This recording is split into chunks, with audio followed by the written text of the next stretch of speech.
I've learned so much from you and from Dan Shine over the years, understanding the different components that it takes to cover the industry, what is going to be happening on the front lines of the dealership. So when you go there and the type, like, tell us about the type of reporting you're going to be doing and why retail auto dealers should be paying attention to the coverage.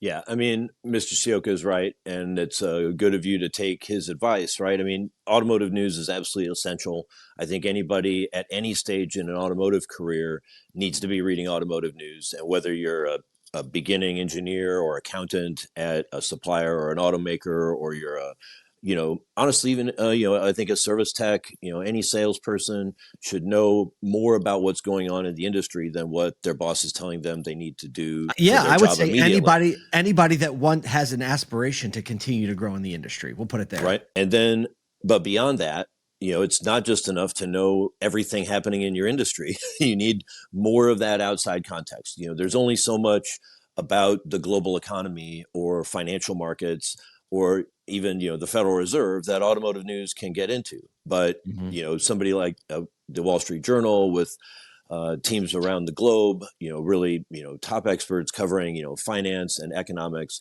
and you see parallels in other industries. Some things that are Mhm. similar, some things that are different, and it's great to read, 1,000 word, 3,000 word story that takes you deep into a company in an industry you wouldn't necessarily read about normally. But Mhm. you can read that and say, oh, yeah, that's like what we went through with cyber attack. That's what we went through with our generational employees trying to Mhm. communicate to Yeah. millennials and Gen There Z, you go. and there are lessons to be learned, and that perspective that comes from other, high level news outlets, and the journal, I think, is one of the highest.